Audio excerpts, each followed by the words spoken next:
लाओ त्से का ये कथन है कि जैसे जल है, तो जल में यह अद्भुत गुण है कि उसमें गति, वो जो अपने लक्ष्य की तरफ गतिमान है उससे कभी रुकेगा नहीं।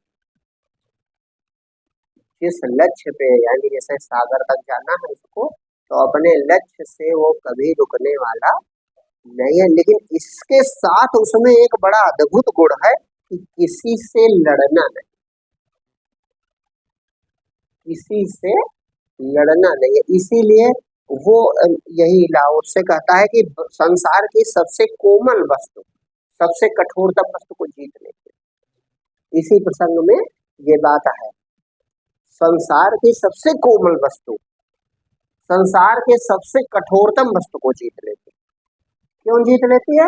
क्योंकि उसमें एक अद्भुत गुण कि लक्ष्य की तरफ हमारी दृष्टि है, तो लक्ष्य की जो हमारी दृष्टि है उधर से रुकना भी नहीं और किसी से लड़ना भी नहीं। मार्ग की बाधाएं हैं, जैसे जल का स्वभाव देखो कैसा अद्भुत है, एकदम तरल है, किसी भी आकार में फिट हो जाएगा है, किसी भी आकार में फिट हो जाएगा।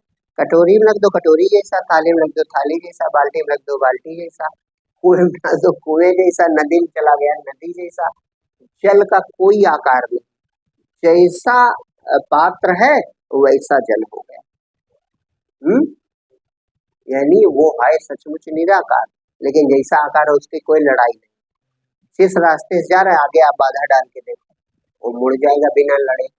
उधर भी रास्ता बंद करो तो तीसरी तरफ मुड़ जाएगा, उधर रास्ता बंद करो चौथी तरफ मुड़ जाएगा, सब तरफ आप बंद कर दीजिए तो वही वो भरने लगेगा, भर कर निकलेगा। लेकिन उसे लक्ष्य याद है, उसको उसकी यात्रा बंद नहीं। आपको देखने में लगा कि थोड़ी देर को हमने रोक लिया, आप रोक नहीं पाए। इसीलिए देखो बड़े बड़े बांध, उनको भी खोलने का रास्ता सरकारें रखती हैं, क्योंकि वो जल है उसमें अनंत शक्ति, वो अपने लक्ष्य की ओर जा रहा है, वो रोक आप नहीं पाओगे।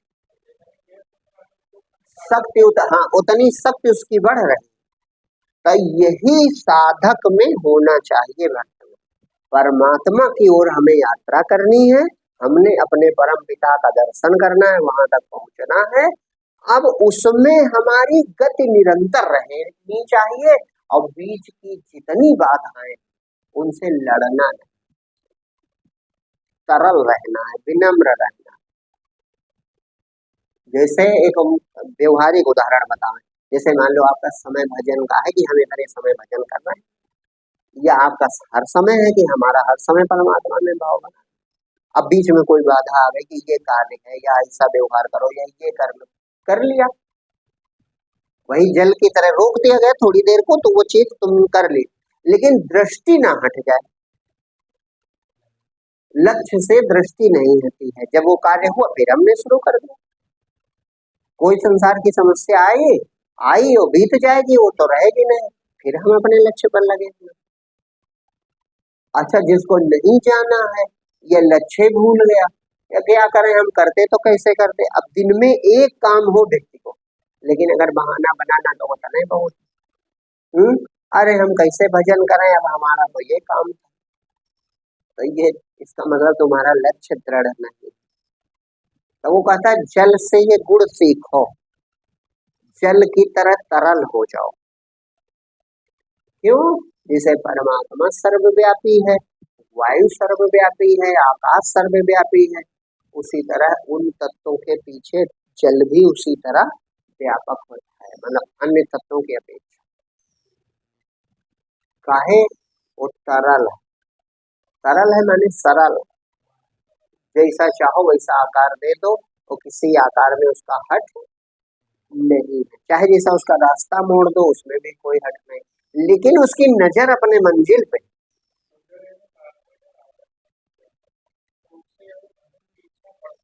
बढ़ती चली जाए कि हमारा विलम्ब हो रहा ना भाई, बढ़नी ही चाहिए स्वाभाविक कि अरे अब हम भजन कर रहे हैं, देखो 2 घंटे बीत गए या 2 दिन बीत गए या इस समस्या में हमारा इतना समय चला गया, तो वह इच्छा और प्रबल और तीव्र होनी चाहिए, नहीं होनी चाहिए।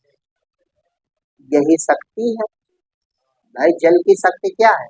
उसकी गति, उसकी गति और लक्ष्य प्राप्ति के प्रति उसकी दृढ़ता। इसी से तो डर जाता है आदमी कि नहीं भैया मार्ग बन, चाहे जब घर बनाओ पानी निकलने रास्ता देख लेना है, उससे लोग डरते हैं कि ये रुकने वाला नहीं। तो इसी तरह साधक भक्त को होना चाहिए, और लड़ता भी वो किसी से नहीं। एक और बात, किसी से लड़ाई भी नहीं, लेकिन तुम्हारी हर बाधा हम पार कर जाएंगे, संसार की हर बाधा पार कर जाएंगे। हाँ, सरलता से, बिना लड़े, बिना आपसे लड़े, विनम्र रहकर, लचीले रहकर, तरल रहकर हम सब समस्याएं पार करेंगे और परमात्मा तक पहुंचेंगे, अपने लक्ष्य को हासिल करेंगे। वही लक्ष्य तक पहुंचता है। हम इधर ही भक्ति नहीं कर रहे, हम संसार का कोई लक्ष्य, लड़का कोई छात्र है कोई, तो वो भी बहानेबाज जो होते हैं वे लक्ष्य के प्रति सचेत नहीं। हम कैसे पढ़ते, हम बड़े गरीब थे, हम कैसे पढ़ते, हमारे घर में ये काम था, हम कैसे पढ़ाई करते, हमारे यहाँ ये समस्या है। लेकिन जिस लड़के का लक्ष्य दृढ़ है वो सब कुछ करके पढ़ लेता है, हर अवस्था में पढ़ लेता है, हर उसी जल की तरह। वो तरल है, विनम्र है, कहीं ड्यूटी लगा दी कि तुम्हें ये करना है, वो वहां रहते हुए पढ़ लेता, वो करते हुए पढ़। भाई अगर चाह है तो कोई ना कोई राह निकल आती है ना। तो ये जो विनम्रता है ये आपकी शक्ति बचाएगी, जो सरलता है ये आपकी शक्ति बचा लेगी, आपका हृदय बचा लेगी। और अगर लड़ गए तो शक्ति भी क्षय होगी और हृदय गंदा हो गया, हृदय मैला हो गया, पता चला जा रहे थे कहीं अलग और चले गए कहीं अलग, लक्ष्य चूक जाएगा।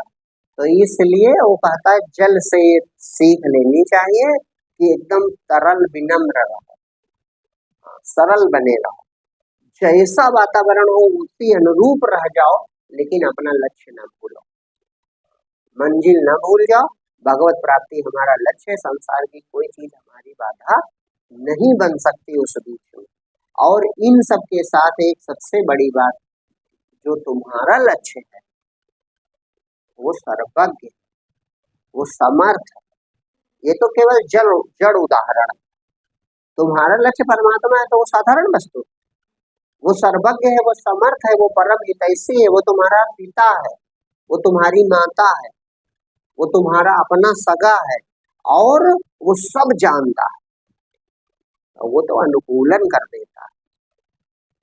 सब संतों का अनुभव है कि जब हम बिल्कुल प्रभु की ओर चल पड़े तो फिर प्रकृति बड़ी अनुकूल हो गई। प्रकृति ने कभी कोई बाधा नहीं दी बल्कि हमारी सहायता की। ये सब भक्तों का अनुभव, उन भक्तों का जो निर्मल भाव से सिर्फ भगवत प्राप्ति चाहते थे और ईश्वर की ओर मुड़ गए, वे सब भक्तों का ये अनुभव। हम न चलें, हम सो जाएं, हम आलसी हो जाएं, वो अलग बात है, लेकिन प्रकृति को हम या अपने परिवार माने जो चारों तरफ वातावरण परिवेश है उसको दोष नहीं दे सकते। अज्ञानी देते होंगे, लेकिन जो पूरी तरह भगवान का हो गया है वो भक्त कभी आपको दोषारोपण करते नहीं, क्योंकि वो अनुभव करता है कि परमात्मा प्रकृति भगवान की बनाई है, प्रकृति हमारी ओर सहायता करती है, हमारा अनुकूलन कर देती है, हमारे मार्ग की बाधाएं मिटा देती है।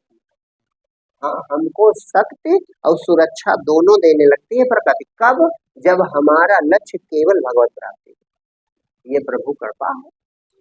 हाँ, होना तो जल की तरह चाहिए, वो तो एक संत ने समझाया, बड़ी अच्छी बात है कि हमें जल की तरह लचीला और गतिशील रहना चाहिए। लेकिन परमात्मा जो तुम्हारा लक्ष्य है वो कोई जड़ वस्तु थोड़े है, कोई पद, कोई प्रतिष्ठा, कोई चीज वो तुम्हारा लक्ष्य। तुम्हारा लक्ष्य परमात्मा, और परमात्मा है सर्वज्ञ, वो तुम्हारा ही पिता है, वो तुम्हारा अपना सगा है, तुम उसके पुत्र हो, तो वो हर प्रकार से तुम्हें सुरक्षा देगा, हर प्रकार से अनुकूलन देगा। वो हाथ बढ़ाकर खींच लेता है, नहीं जीव पहुंच ना पावे, वो हाथ बढ़ाकर भक्त को, जीव को अपनी तरफ खींच लेता है। उसके हाथ या प्रकृति या जो है भगवान के हाथ ही है, ये उसी का प्रभाव है, वो खींच लेता है अपनी तरफ। ये अद्भुत अलग बात है, उससे अलग। हाँ, ये बात ये है कि पूरी तरह तुम नहीं घूमे हो, अगर तुम में बाधा बढ़ नहीं, जैसे कोई आता है प्रश्न करता है कि महाराज जी दोनों चीजें कैसे चले, बस यही सिद्ध हो जाता है कि ये चलाना चाहता है, पानी अपने लक्ष्य की ओर जा रहा है, अन्य बाधाओं से लड़ता नहीं। तब भगवत प्राप्ति हमारा लक्ष्य है, बाकी चीजें जो आ रही है ठीक है उतना कर लो, सब कुछ करके तुम भगवत प्राप्ति कर सकते हो, लक्ष्य उधर रखो, लक्ष्य समस्याओं पे रखबे न करो। अरे का भगवत प्राप्ति लिए कुछ करना है, केवल प्रेम और प्रतीक्षा ही तो है, तो ये तो हर समय हो सकती, सब कुछ करते हुए हो सकती नहीं हो सकती, सारे कार्य करते हुए भी भगवान से प्रेम और उनकी प्रतीक्षा चल सकती है।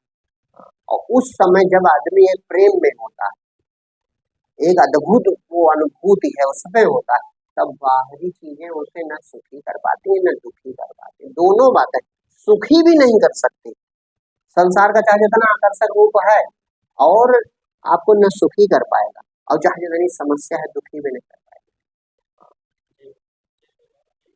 है नहीं, जैसे एक बहुत सुखदायक वस्तु या बहुत सुखदायक कोई ऐसी चीज है, जैसे उदाहरण के लिए एक लड़के ने बड़ी तैयारी की थी और आज उसका रिजल्ट आया, आज ज्वाइनिंग लेटर मिलना, वहां मिलना, मतलब अभी एक उदाहरण, अभी तो ऑनलाइन है, लेकिन मान लो ऐसा होता कि वहां तक यात्रा कर ली और रिजल्ट आ चुका, उसे मालूम हम हमारा चयन हो गया, तो वहां तक पहुंचने में वो रास्ते में दिखबे नहीं करेगा कहाँ गर्मी है, कहाँ सर्दी है, कहाँ पहाड़ है, कहाँ पर्वत है और कौन सी समस्या, क्यों? क्योंकि वो खुशी, वो उत्साह बीच की चीजें बेकार कर देता है। ऐसे भक्त होता है, भगवत प्राप्ति, परमात्मा से प्रेम, उसकी याद, ये हृदय में बसी तो बाहरी चीजें दिखाई नहीं पड़ती, समस्या उसे का कुछ नहीं निकाल पाते, इन पर नजर केवल उनकी होती है।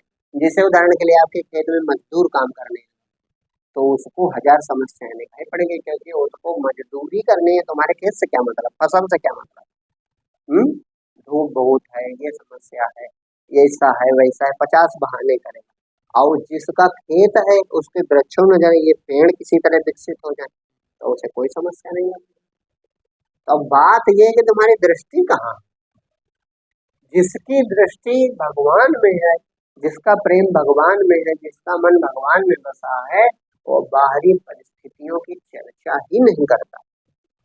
हाँ, और जो बाहरी परिस्थितियों की चर्चा कर रहा है, पक्का जानो उसका मन, जैसे उदाहरण के लिए एक और बताऊं, ये अनुभव होगा, 2 प्रकार के लड़के परीक्षा भवन में परीक्षा देते, एक है जिसने खूब मेहनत की है, उसका केवल लक्ष्य अच्छे से सब प्रश्नों का उत्तर देना, और दूसरा है कि केवल बस वो आया, उससे कोई मतलब ना, उसने कोई तैयारी की, तो उस कमरे में सारी समस्याएं उसको दिखाई पड़ी, कितने पंखे लगे हैं, कितने बल्ब लगे हैं, कितने राड लगे हैं, कहाँ मच्छर काट रहा था, कितनी गर्मी है, कुर्सियां कैसी, सब समस्या।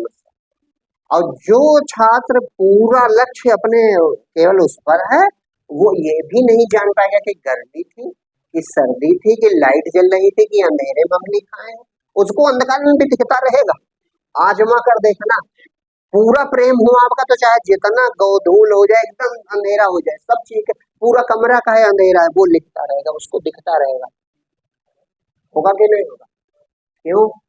क्योंकि उसकी नजर बाहर है ही नहीं, उसकी नजर लक्ष्य पर है, तो बाहरी चीजों का कोई मतलब। वो जब पूरा पेपर हो गया, कॉपी जमा की, तब उसे याद आया कि नहीं नहीं ये पेन भी बंद करने हैं, और तब याद आया कि नहीं हम सीट पर थे, चमड़े की सीट थी कि लकड़ी की सीट थी, उसके पहले उसे कुछ नहीं याद रहा है ऐसा कि नहीं?